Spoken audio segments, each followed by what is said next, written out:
Around Dodge City and in the territory on west, there's just one way to handle the killers and the spoilers, and that's with a U.S. Marshal and the smell of Gunsmoke.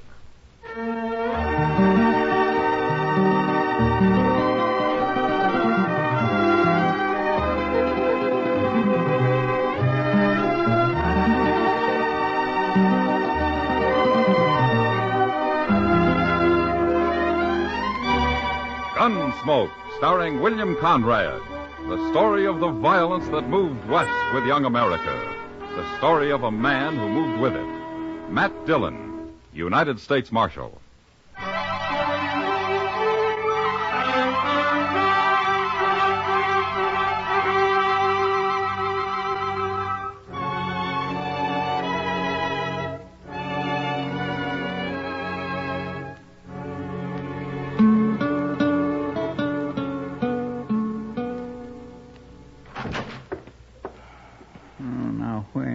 Could he be?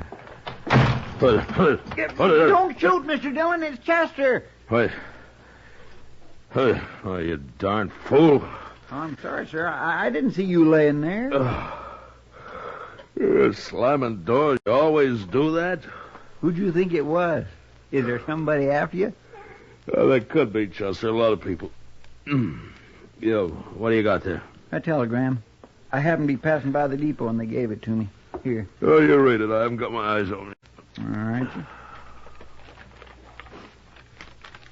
My. It's from Washington, Mr. Dillon, from the government. Well, then they still know where I am anyway. Well, yes, sir. It's addressed to you. Well, read it, Chester. All right. It says, proceed to Fort Larned and receive return prisoner from Colonel Bloor. Stop. You will hold in Dodge until arrival of Roger Phillips of Boston. Stop. Signed, C.J. Calvert, War Department. What's it mean? Well, as usual, it doesn't explain much, Chester. But Fort Larned is a 55-mile ride from here. I got to go over and pick up some prisoner and then ride 55 miles back to Dodge with him. Yes, but what for, Mr. Dillon? I don't know, Chester. Maybe that man from Boston can explain it when he gets here. That colonel at Fort Larned must know. Oh, you might. Can I go with you? All right. We'll start in the morning at daylight.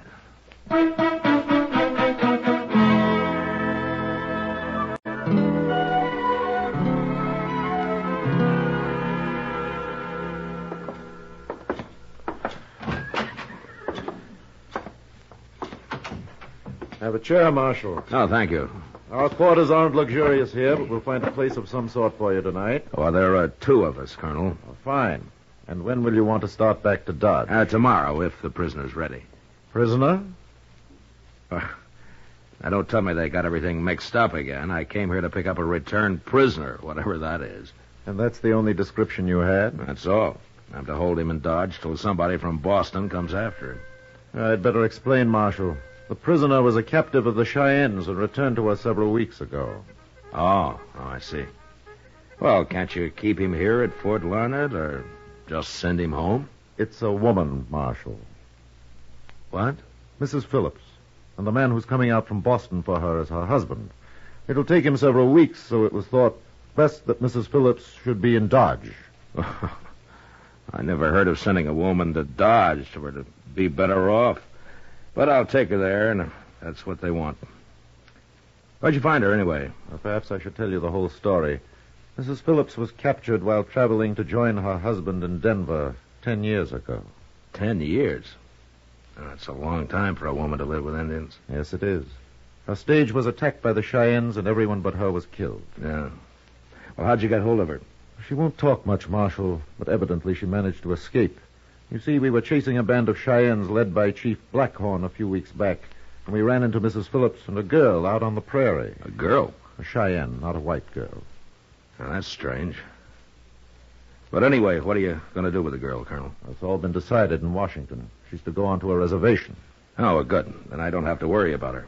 Well, I'm afraid, Marshal, it's going to take a little time. Huh? What do you mean? Mrs. Phillips absolutely refuses to be separated from her. But right now I have to take them both to Dodge, huh? I'm afraid so. I'll send for the girl when Mrs. Phillips goes home. How old's the girl, Colonel? Perhaps somewhere between 8 and 12. Well, I suppose I'll meet him at supper. I don't think so. She insists on eating alone with the girl. Oh, and by the way, they're both still in Indian dress. You'll have to do something about that in Dodge. Colonel, do you have a bottle of good whiskey hidden in that desk? Of course I have, Marshal. But don't worry. I'm sure everything will go smoothly. Sure.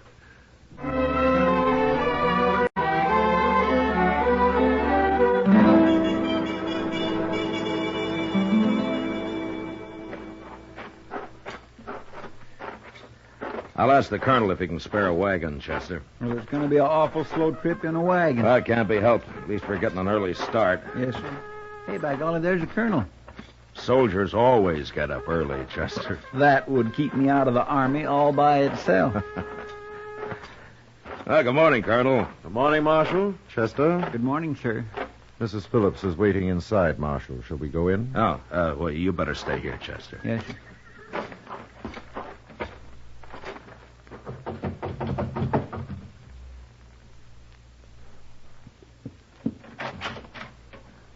Mrs. Phillips, I've brought Marshal Dillon. How do you do, Marshal? Ma'am? Come in, gentlemen.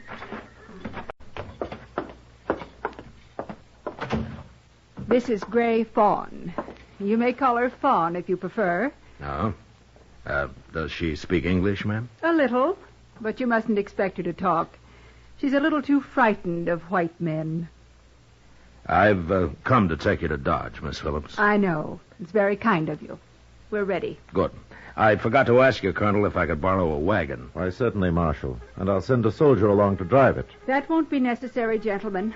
Fawn and I have horses, and we can ride. That's a long trip, ma'am. I'm sure we've made longer ones, Marshal. We're ready to leave when you are. I'll have your horses brought up at once, Mrs. Phillips. Thank you, Colonel. It's 55 miles, ma'am, and there's no place to spend the night. You forget, Marshal. I've been a Cheyenne for 10 years. All right. Well, let's get started.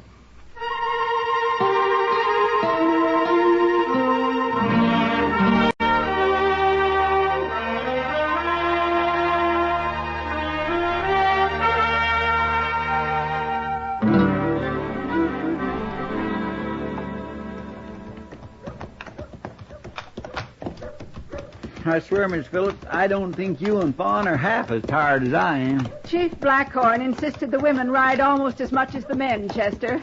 What sort of a fella is he, ma'am? I was never acquainted with any Indians real well. Never mind that now, Chester. Let's stop here. Oh. This is the Dodge house, Miss Phillips. I'll go see if they have a room for you. Thank you, Marshal. Take my horse, Chester. Huh? Yes, sir, I got him. Maybe you better tie them all up over there. I'm sure they got plenty of rooms. I'll be back in a minute.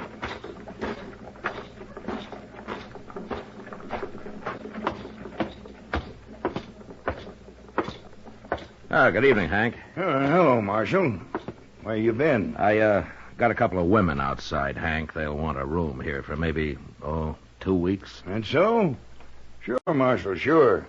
I need some guests in this place. 2 weeks. That's fine. Give them your best room. They've come a long way. Certainly, certainly. You just bring them right in.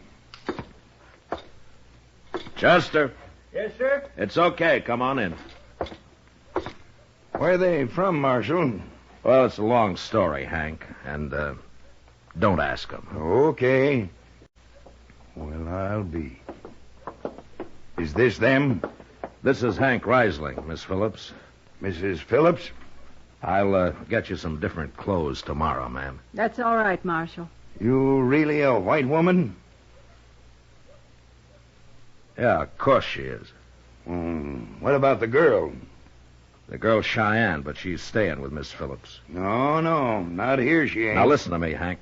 Miss Phillips has been a captive of the Cheyennes for 10 years. She got away and brought this girl with her, and they're tired, and they want a room. Never mind, Marshal. It doesn't matter. The white lady can stay here, but I ain't taking in no filthy Indians. You should be ashamed. And by tomorrow, you'll have to get out of that costume yourself. Shut up, Hank. I ain't running no hotels for Indians. Or, come to think of it, even for them that looks like Indians. No! Come on, let's get out of here. I apologize for him, Miss Phillips. There'll only be trouble. I knew it. I'll find a place for you. Don't worry.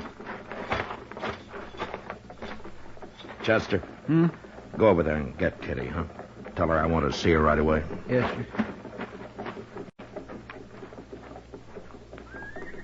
It isn't going to work, Marshal. Now, ma'am, nobody's going to bother you. I promise you they won't. It's been so long. So much has happened. But you've escaped now. You're out of it. No, Marshal, I didn't escape. What? I couldn't have escaped. I was allowed to leave. And Fawn was allowed to go with me. I never heard of Indians doing that before. It was the chief, Blackhorn. But why? Well, you may not understand it. But after the first few years, after I adapted myself to the tribe and its ways, I was treated kindly. But even so, I knew I could never be happy with the Cheyennes away from my own people. And so Blackhorn just lets you come back? Yes. I know it seems strange, but he's a strong man, Marshal. A very strong man. All right.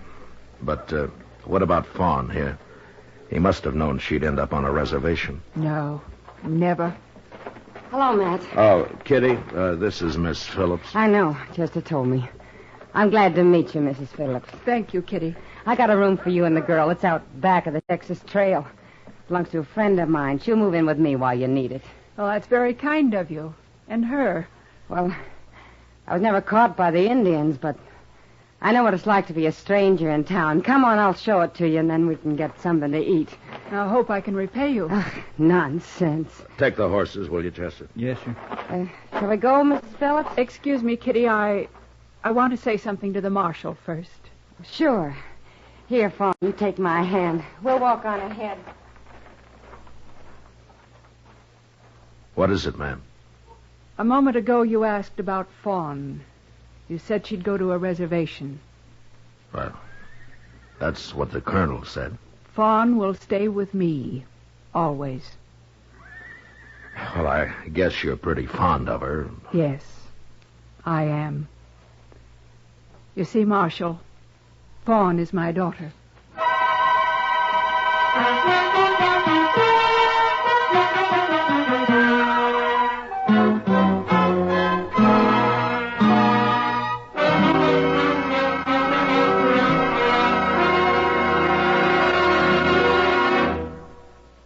We will return for the second act of Gunsmoke in just a moment. But first, tomorrow in the daytime on most of these same stations, CBS Radio welcomes to the network the distinguished conductor Leopold Stokowski to conduct the new musical series 20th Century Concert Hall.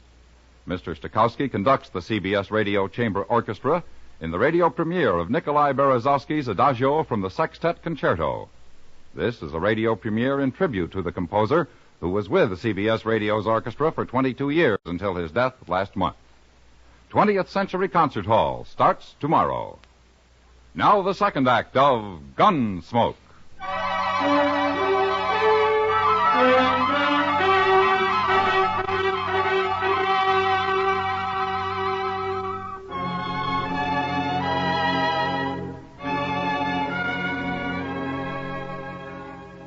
It took a lot of courage for Miss Phillips to come back into the white man's world after 10 years among the Cheyennes, and to bring her daughter with her. I didn't tell anybody about it. I figured she'd talk for herself when the time came. A week passed, and while the people of Dodge regarded Miss Phillips as a curiosity, they didn't take to her treating the child as an equal. And so they avoided them both. Kitty looked after them, though, and I saw them whenever I could. But it was Doc they really impressed. I never saw such a pair, Matt. Why, well, they'll live to be 100, both of them. Well, they look healthy, all right. There are a couple of chairs, Doc. Let's sit a while, huh? Oh, yes. I swear if I wasn't so old, I'd go to live with the Indians myself. Don't don't think you'd like it, Doc. I wouldn't. Why not? Too much work. Oh, no, not for me. As far as I can tell, there wouldn't be no patients. They're all too healthy. Oh, before you go, Doc, tell me something, huh? Huh? Do you, think the girl is as frightened as she was at first? Oh, she'll come out of it. Just give her time. This is quite a change for her. Yeah, it sure is. There's one thing about Fawn, though. What? She isn't pure, Cheyenne. She isn't? You know as well as I do that she isn't. It makes sort of a problem for Miss Phillips, doesn't it, Doc? People just treat her worse if they knew the truth, man. Marshal Dillon. Hello. I'm Jeff Hunter. Well, what can I do for you? I'm on my way to California, Marshal, so I ain't going to cause trouble. Well, that's fine. I want to talk to that woman, Mrs. Phillips, you brought to Dodge. Oh? What for, Hunter? I'll tell her that, Marshal. I just thought maybe it'd be easier if you took me there. You can stay while I'm talking to her if you like. All right, Hunter. She lives back of the Texas Trail here. Come on, I'll show you the way. All right. I'll see you later, Doc. Sure, Matt.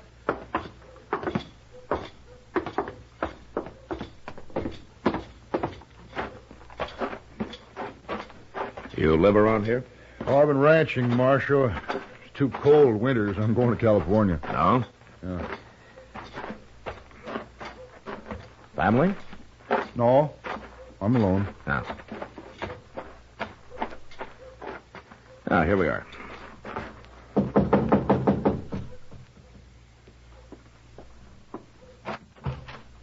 Come in, Marshal.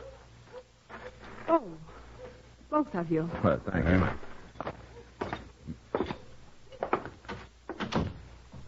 Miss Phillips, this is Jeff Hunter. How do you do? I'm proud to know you, ma'am. He wants to talk to you, Miss Phillips. He looks like a good man to me, or I wouldn't have brought him here. Well, you're most welcome, Mr. Hunter. Miss Phillips, I've heard your story, some of it anyway. I thought maybe you might know something about my wife. Your wife? Yes, ma'am. The Arapahoes captured her about 7 years ago. I know there's some Arapahoes and Cheyennes that are friendly, and I was wondering if you ever heard of her. Her name was Ruth. Oh. The Arapahoes had a white woman once. Blonde, captured on the Solomon River. I never met her, though. My wife's a blonde, and that's the place it happened. Oh. Mr. Hunter, when I heard of her, she'd already died. I'm sorry. Ruth never was very strong. Shouldn't have brought her to this country. It wasn't your fault, Mr. Hunter. Things just happen sometimes, that's all. Maybe it's better she died. That could be. I hope it wasn't too hard for you, ma'am. It wasn't easy. Well, that's a right pretty little girl. What's her name? We call her Fawn. Oh, that's a pretty name, too. She takes after you, ma'am. What? Well, of course, she's a little different in color, but she kind of has your mouth. Marshal. You know I've never said a word, Miss Phillips. Mr. Hunter, how'd you know Fawn's my daughter? Why, I just knew, that's all. How'd you know? Well, I heard there was a little girl. Nobody said so, but I figured she must be yours, and then when I saw her just now, I knew she was. I hope I haven't said anything to trouble you, ma'am. No, you haven't. But people have already made it hard. Sure. People talk, but they don't know. They got no idea what it was like. That's very true. Figured you're lucky you're able to bring her with you. Mr. Hunter, Fawn is a chief's daughter, Blackhorn. It was he who allowed us to leave the tribe. I'll be going now, ma'am. I hope everything will be all right with you. Goodbye, Mr. Hunter. Goodbye. Thanks for talking to me. I'll see you later, Miss Phillips. Yes, Marshal.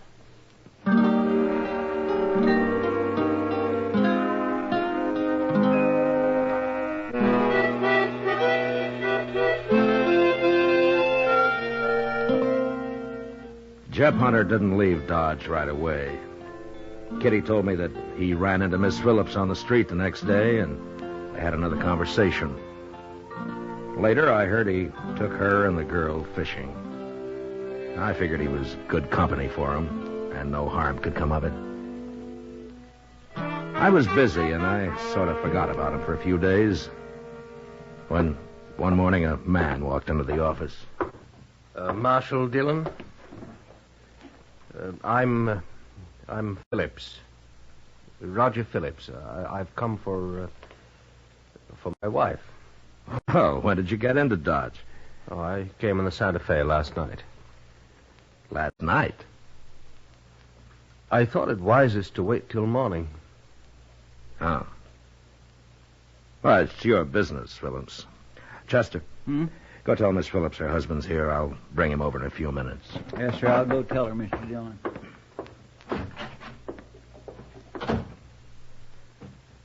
Well, this is my first trip west in many years. Ever since Mrs. Phillips was lost, in fact. Yeah. Are you staying? Staying? Oh, no. No, we'll go straight back to Boston. I much prefer it there. I see. Well, Miss Phillips is fine, although I have an idea you'll see some changes in her. I expect that. She's been through a terrible experience, Marshal. Of course, we'll get her back to normal soon enough. Seems pretty normal to me right now. Really? That's hard to imagine after 10 years among the savages. I only hope she hasn't, lost too much. She was a well-bred woman, Marshal, and She still is. She's just learned more. I told her, Mr. Dillon. All right, Chester. I'll show you where she's staying, Phillips. Come along.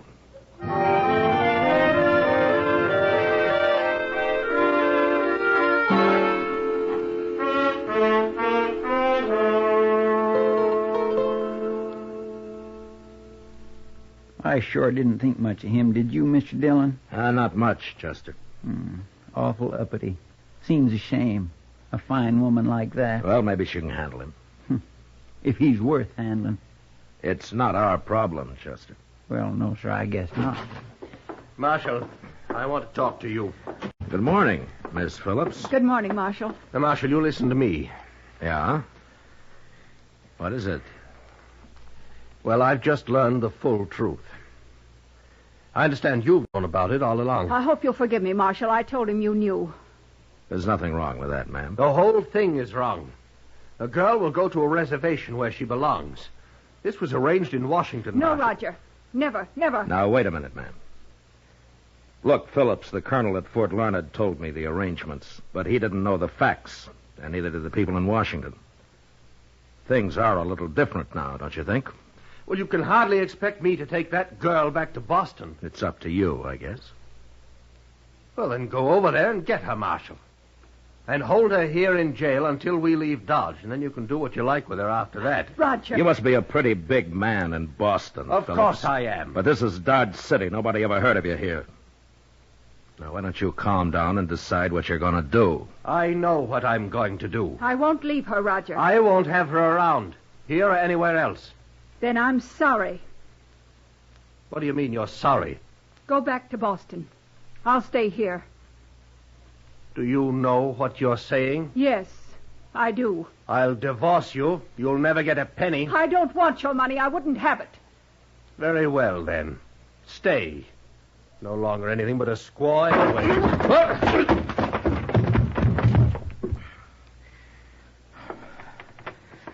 Chester, Yes, sir. there's a train east leaving soon. Throw him on it. Oh, I'll do it gladly, Mr. Dillon. Miss Phillips, go to your place and wait there for me, huh? I won't be long. All right, Marshal.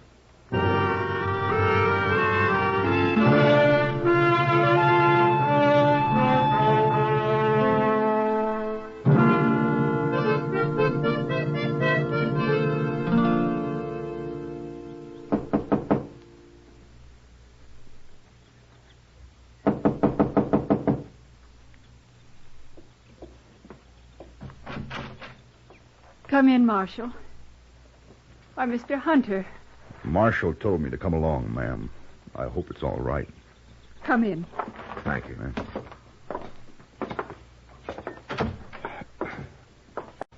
ma'am. Miss Phillips, I told Hunter here that your husband arrived and that he's left. Yes. But I didn't tell him that he might still try to cause trouble about the girl. Could he? Well, Colonel Bloor's orders were to put her on a reservation. And it'd take a long time to change that through Washington. And Phillips knows it. What can I do, Marshal? Clear out where they can't find you. They'll all forget about it in time. That's a good idea, ma'am, if you don't mind my saying so. But how? I can't just ride back out onto the prairie with her. No. No, she can't. Can she? Hunter. Well, sure wouldn't be right.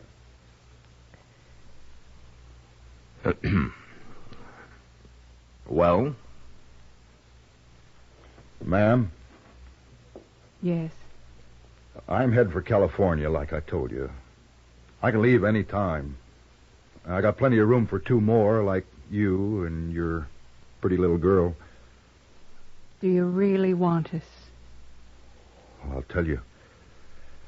I've been waiting around Dodge so as I'd be sure that you were going to be all right. You understand? Yes. Yes, I understand.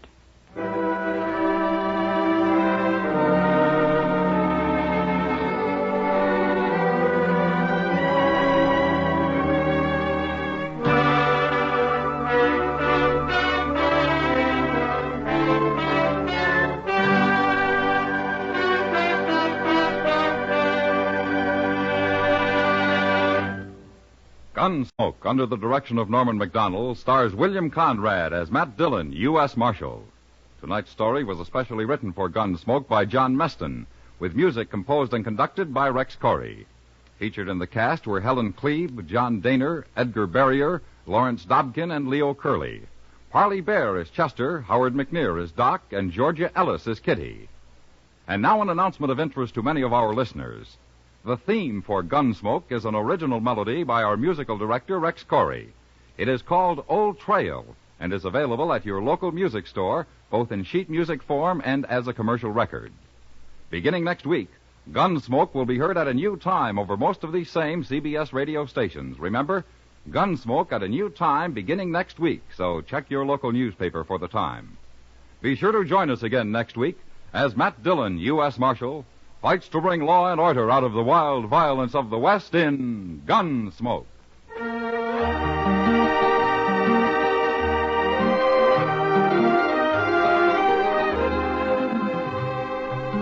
This Monday night, the Lux Radio Theater brings Joan Fontaine and Charlton Heston to its microphone, co-starring in The President's Lady. That's on the Lux Radio Theater the same night CBS Radio stars John Hodiak in Suspense's production of Hellfire. Yes, Monday night on most of these same CBS radio stations.